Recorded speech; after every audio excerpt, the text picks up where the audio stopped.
Okay, so what I want to do here is show the different falls and the actual use of each different fall, and then apply them to certain situations where you can use them in technique.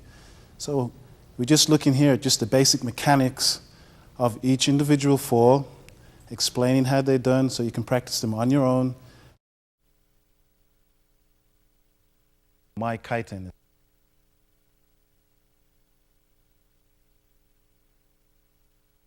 Okay, so we'll do this fall, the front roll again. Take the whole thing, position all the way down to the mat. Now I'm going to show the hand, it's turned like so. Put the hand down, and then the other one next to it. Put a little bit of weight on that hand, yeah? So you keep yourself facing forward, and it allows you to lower yourself down. And then from here, you're just going to tip over, and finish as if you're facing forward with your ankles underneath, okay, and toes bent. So you're actually up on your toes when you finish, yeah, like so. Okay. Okay, just the basic structure again. Hand down, like so. Keep the head tucked in, as if you're going to look forward, but as you go around, just keep the head so it rolls back inside. Don't put it on the outside like so. Across the arm, reverse hip, down the other thigh. And then like so. Then once you got the feeling of that, you want to do that so you're facing back where you came from. Right? So again, hand goes down, same position, you go forward, and as you do so, turn so you're in a crouch position almost. Then you stand up. One more time. Hand down, like so. Crouch position, you stand up. When you finish, you should be in hand meet. You shouldn't have your feet all spread out. You should be on balance, standing up when you finish. Yeah, a lot of people teach with the hands around like so, which is fine because the movement should be round. But after a while, once you get used to the fall, you want it to happen in a much more natural way. So I tend not to say, don't put the hand in any particular place. Just make sure it stays in a relaxed position and round. So when you take the fall, the whole thing then becomes very natural when you do it. Okay? Very natural. Okay, again, let's look at the toes when we do the front roll. I tend to want to keep the toes in a live position so they're up like so rather than being flat all the way down. Okay? It allows you to get up in a more natural way. It's very difficult to get up with your foot like so unless you're being propelled forward so your weight brings you on your front foot. But when we do the front roll, we're trying to get so you turn back into the position that you came from. So as you do the roll, and you turn around, you're keeping the toes alive so you can naturally stand up rather than come up on the back of your foot. So it's much easier that way just to regain your balance. So we're going down. As we go over and we turn around, your feet are in the right position facing where you came from.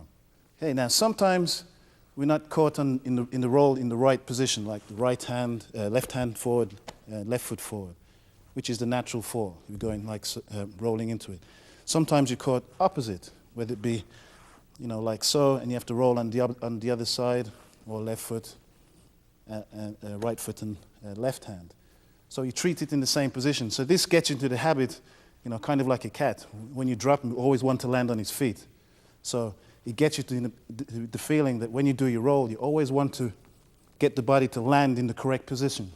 So I'll go over backwards and still end up like I've done a regular front roll and still end up in the correct position rather than land with my feet crossed.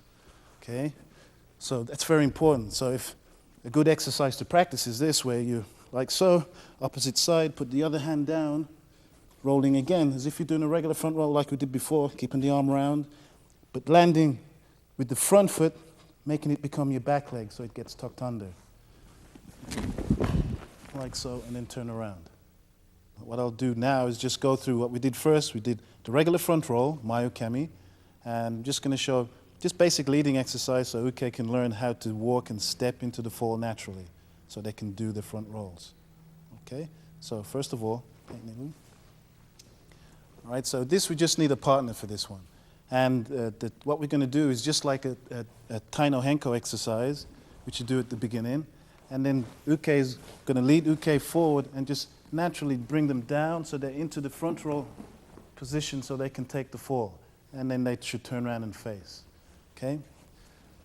Notice I don't want them to run into the fall or to throw themselves. Just naturally follow the lead down to the ground, okay, as I put them down, and then allow themselves to just tip over into the fall. Okay, let's demonstrate a few more times. Using Tai no Henko as the lead, then down and forward. Okay.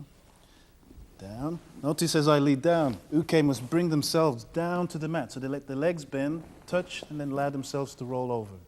Okay. You can also do the same thing as if you're doing Uchi Kaiten. So then they step, and then into the front roll. Again, I'm not focusing on trying to throw them. It's their practice to follow the lead naturally as they fall off balance into the fall. Generally speaking, if the hand is free, if I've got a hold of this hand, you're going to want to take your roll with the hand that's free, not on the side that they're holding. So if I'm standing like this, this stays like this, and Uke doesn't move, and they're in a position like that, then the body, because they're not following, they feel like the body wants to go on the wrong side. So you always want to end up on the lead side. So if I have Uke here and I'm leading their balance, you always want to step. So then you naturally fall on the free hand side. Okay? Now sometimes your body's been thrown the other way, where the Uke is going, Nage as they're throwing is throwing inside. So then it's very difficult to roll on the other hand. So in those instances, you roll on the same side. So if I'm leading like so, and I put Uke down, this position say, then you fall on the same side, not on the opposite side, because that's going across yourself as you're trying to take the fall.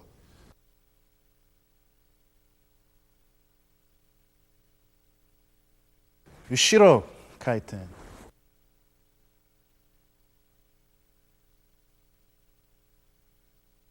Okay, now we'll do Ushiro Kaiten, which is the regular back roll. Now, personally, I just think of it as the front roll, just reverse, and practice it in that same manner. Okay, so we're going to do the reverse of the front roll. Reverse hip, cross the body, shoulder, back down to the arm. Again, remembering to protect the head and back of the spine. So you tuck everything under, put the hands down, sit back, and your hand should finish in the same position, then up. Okay. So again, starting, live toes, sitting down like so, hand down in front, the other one next to it. Back,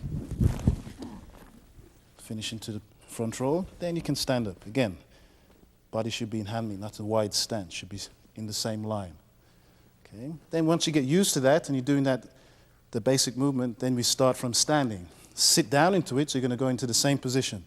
Sit down, kneel down, so the whole body goes down to the mat. You know, don't do the roll like that and just sit straight back without touching the knee. Okay? So as you go back, sit down, tuck everything under, and then stand up.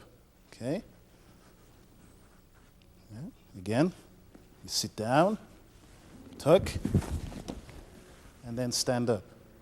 Okay, now once you've got the hang of that, then you just do the whole thing again, like before with the front roll, in a relaxed manner rather than in a set form. So you just sit back, just as if you're going to walk back. You sit, and then stand up. Okay? Again, keep everything in front of you. Shoulders must stay relaxed, and allow the head to bend. Don't throw your head back. We're trying to make the roll small. Okay, back, and stand up. Okay. Now, the danger thing with the back roll is that people tend to want to go over their head, as if they're doing a gambol, like so, going over. Okay? Remember, you want to keep the head away from the mat, so you don't want your head to hit the mat at all. So just like a front roll, the whole thing is turned sideways. It's not like you're doing a gambol straight forward. As your body approaches the mat, it turns. So when we do the back roll, it's the same thing. We keep everything to that same angle. Don't allow your back to go back square. Okay? So as you sit, you keep the angle. So as you go back, the head stays well away from the mat, and you don't have to worry about hitting your head. Okay? And the same safety aspects as the front roll. You know, you're not hitting the back of the spine like so, and you're not hitting the back of the neck or any corners as you do the roll.